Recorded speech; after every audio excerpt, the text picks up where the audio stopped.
Olá, povo de Deus, graça e paz. Meu nome é Gelson Becker, sou líder da Escola de Ativação Profética da Rede de Mobilização Missionária. No vídeo devocional de hoje eu quero falar com você sobre a continuidade do nosso tema de ontem.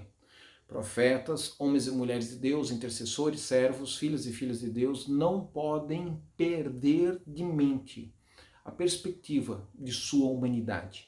Somos, sim, espíritos vivificantes. Deus nos ungiu, nos catalisou, nos capacitou e nos transbordou o cálice com o poder do seu Espírito Santo. Mas continuamos tendo o cromossomo de Adão. Somos semente de Adão. Temos ainda arquétipos malignos, espíritos perseguidores familiares. Existem desenhos e constelações de iniquidade que tendem a se repetir e cabe a nós, pelo exercício do livre-arbítrio, pela plena comunhão com o Espírito Santo de Deus e inspirados pela palavra de Deus, dizermos sim ou dizermos não a esses arquétipos, a essas constelações familiares, a esses demônios que nos perseguem, tentando reproduzir aqui e agora, pelo nosso exercício do livre-arbítrio, pecados e estruturas de iniquidade que marcaram o nosso passado, os pais, avós, bisavós e tatravós. Bom, eu quero que você tenha em mente que o nosso relacionamento com Deus e o nosso relacionamento interpessoal uns com os outros muitas vezes é marcado de vaidade, de alma. É muito difícil você entender o que é o Espírito de Deus falando, o que é o Espírito do homem de Deus falando, que é totalmente diferente do Espírito de Deus falando, o Espírito do homem falando, e o que é a alma. A alma, a opinião pessoal, a vontade, o desejo, os sentimentos do homem falando em nome de Deus, gerando sempre uma sugestão, uma indução, uma inclinação psicológica, quase que uma manipulação em alguns casos. Bom, muitas pessoas estão amarguradas com a convivência na igreja local porque foram feridas. Às vezes elas estão acreditando que Deus falhou com elas, quando na verdade quem falhou com elas foi o profeta que profetizou abobrinha. Outras vezes foi um demônio mesmo, um espírito de engano que entrou por uma raiz de amargura, por uma raiz de rebelião, por uma rebelião que se floresceu em forma de obstinação e teimosia.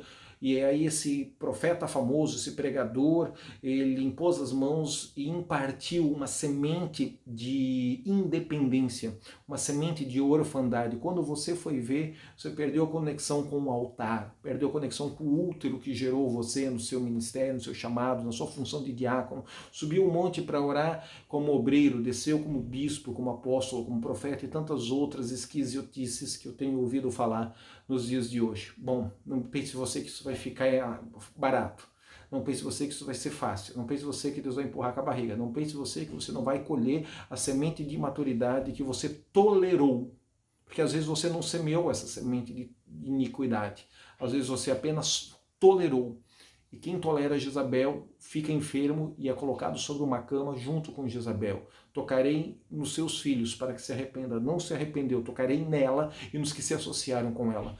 Então uma coisa é você pecar e manipular ativamente, outra coisa é você pecar e manipular passivamente, outra coisa é você não pecar, simplesmente tolerar o que o Espírito de Deus deu revelação e discernimento no seu espírito que estava errado.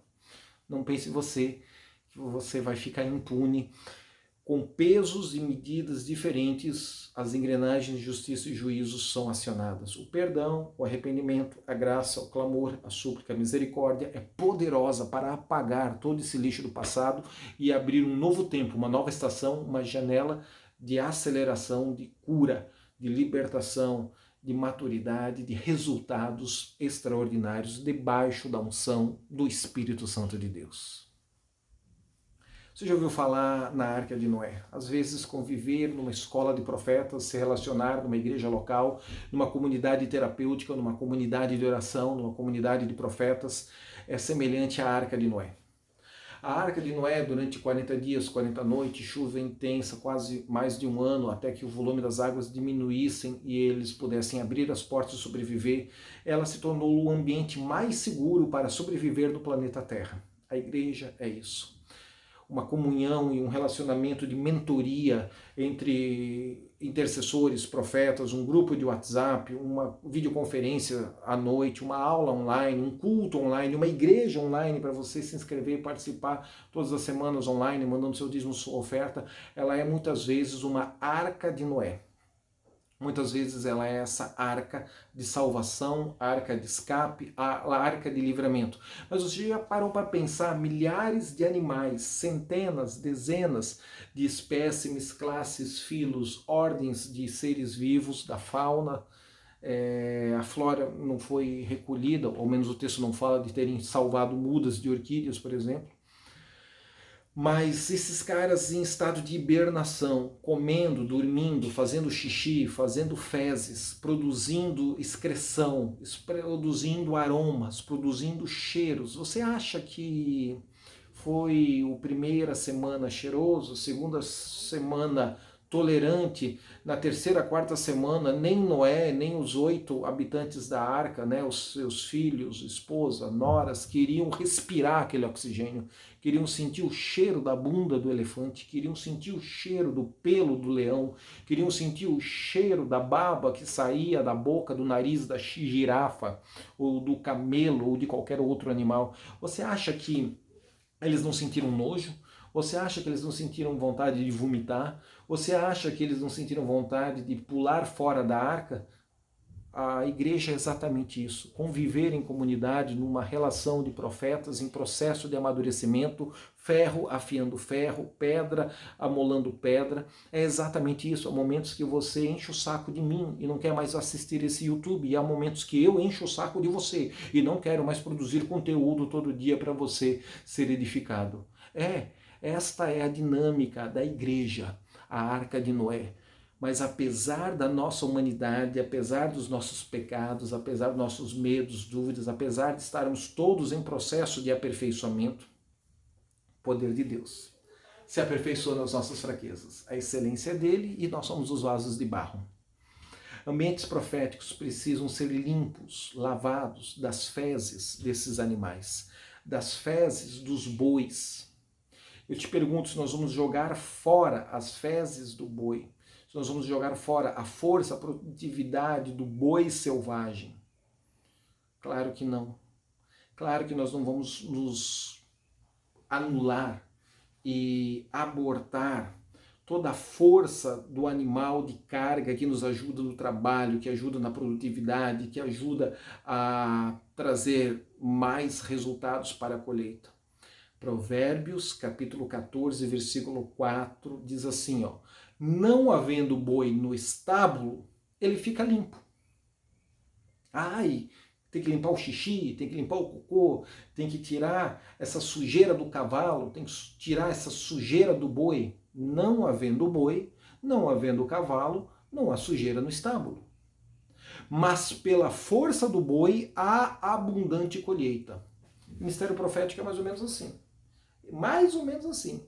Este é o retrato do ministério profético. Assim como eu fiz essa ilustração entre a Arca de Noé e o relacionamento de comunhão na igreja local, profetas em processo de amadurecimento são semelhantes ao boi, que traz com ele uma força, ao cavalo, que traz com ele uma força, uma produtividade, um coeficiente de resultados debaixo da unção profética muito mais rápido do que sem a unção profética.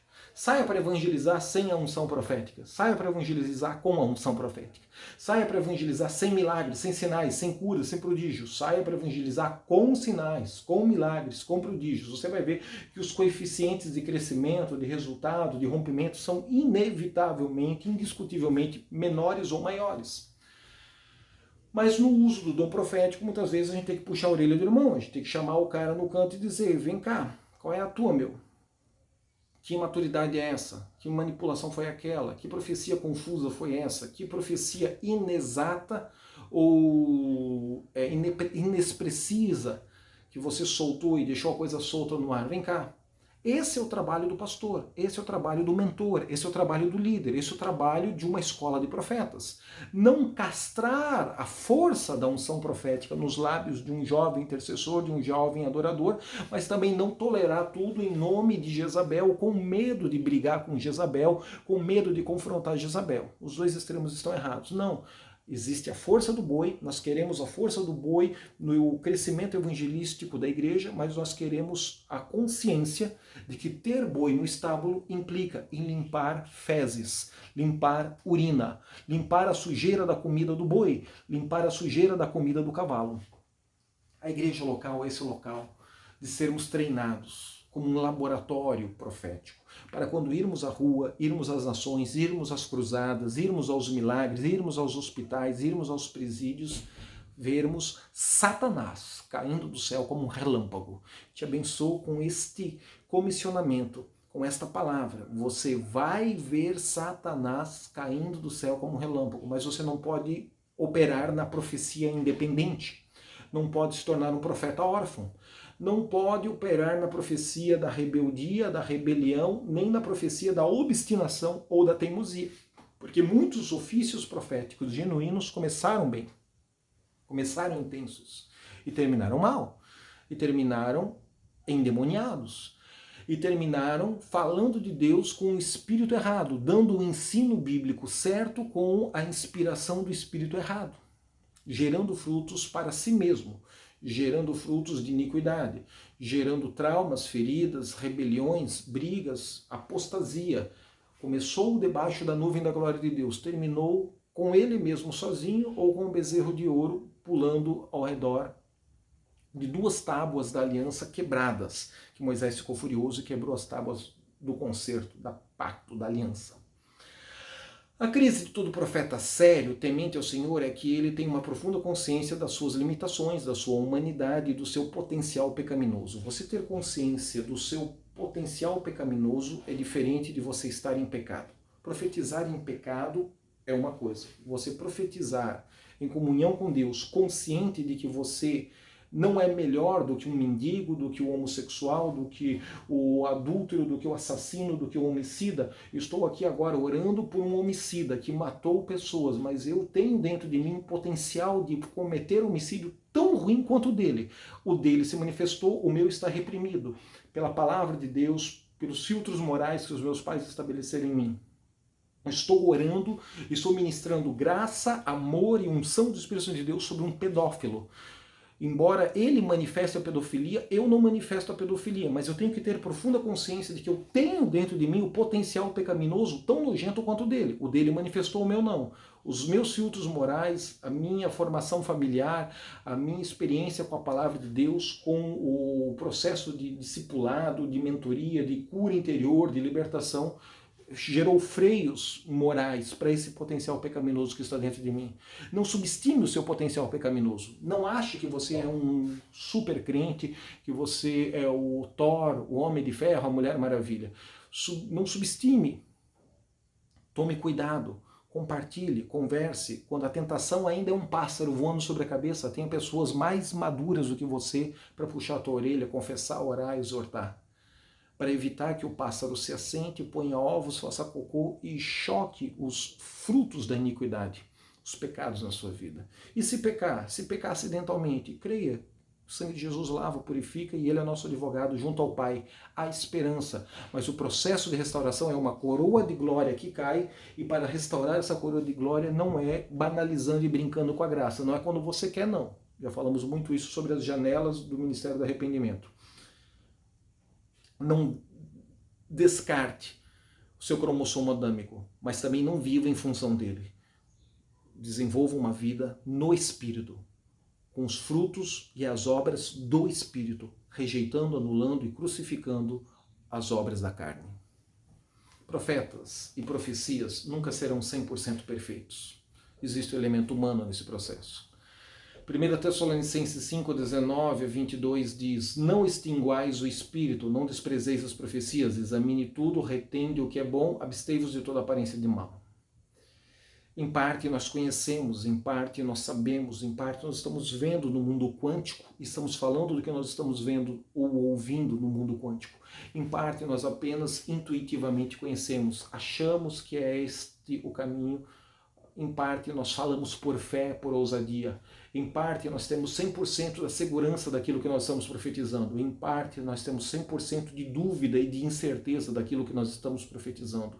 Em parte conhecemos, em parte esperamos pela fé e pela expectativa esperançosa de que aquela coisa tenha sido profetizado dentro do propósito do alinhamento de Deus.